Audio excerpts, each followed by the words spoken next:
Engineering students clashed with police at Shahbag, at least 25 injured. Committee set up to review demands. A section within government working to foil election LHS News24 urges holding polls on scheduled date. And draft electoral roadmap approved, EC may announce tomorrow. 4-day hearing concludes on boundary demarcation issue.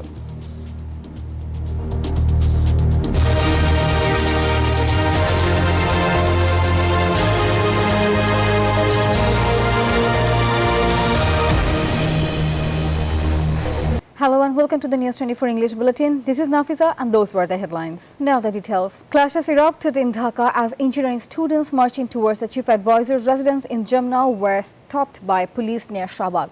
At least 25 people, including 10 students, were injured during bait charges, tear gas and sound grenades. Students claimed they were peacefully heading to Jamna when police intervened. An 8-member committee led by Energy Advisor Mohammad Fazul Kabir Khan has been formed to probe the incident. The clash broke out Wednesday noon in front of Hotel Intercontinental. In Rajshahi, Ruet students blocked the Dhaka-Rajshahi highway protesting police action on engineering students in Dhaka.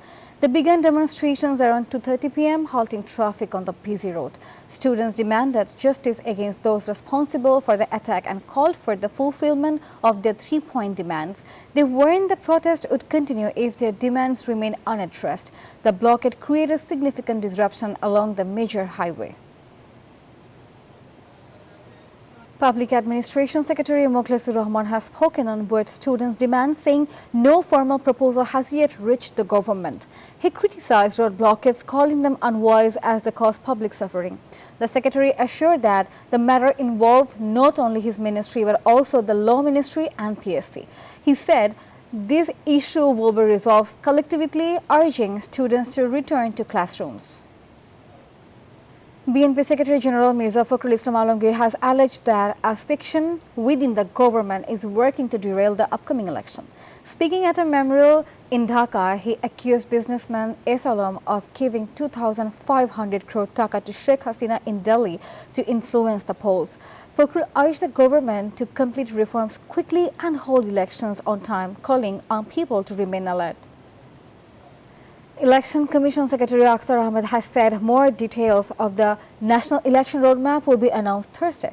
He also confirmed that the final decision on constituency redemarcation will be declared soon. On Wednesday, the 4th and final day of hearings was held at the EC Auditorium in Agarga. A total of 1,893 objections were heard from 33 districts covering 84 constituencies. In the run-up to the Daksu polls, the BNP-backed student panel has submitted an application to the Chief Returning Officer demanding more polling centres. Their VP candidate, MD Abdul Islam Khan, also urged the Election Commission to act against propaganda pages on social media. On the second day of campaigning, Dhaka University is buzzing with rallies and promises ahead of the September 9 election.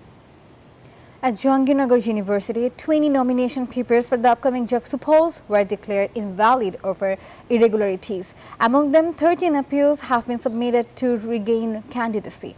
The appeal hearing is set for today, with verdicts expected Thursday. According to the Jaksu Election Commission, 276 nomination papers were filled in total, of which 256 were declared valid. Voting will take place on September 11 with nearly 12,000 voters. The Ruksu election, originally set for September 15, has been postponed to September 28. Ruksu Chief Election Commissioner Professor Dr. F. Nazrul Islam announced the schedule changes.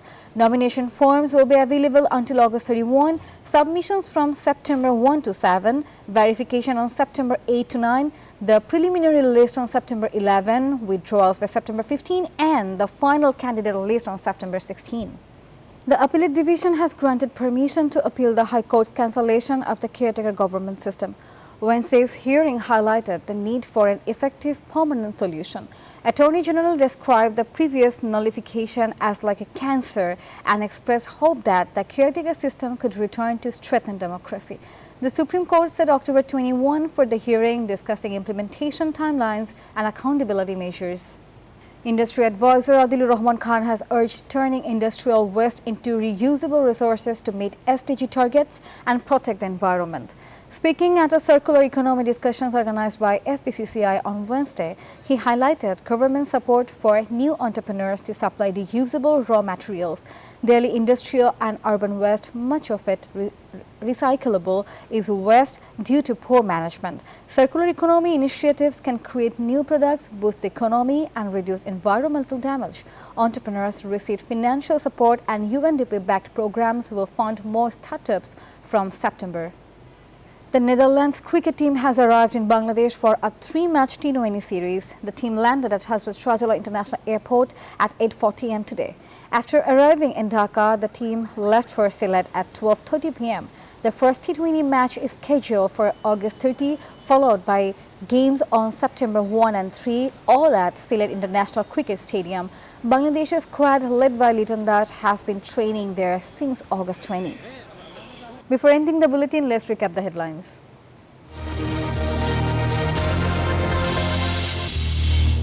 Engineering students clash with police at Shahbag, at least 25 injured. Committee set up to review demands. A section within government working to foil election alleges Mirza Fakhrul urges holding polls on scheduled date. And draft electoral roadmap approved. EC may announce tomorrow. 4-day hearing concludes on boundary demarcation issue.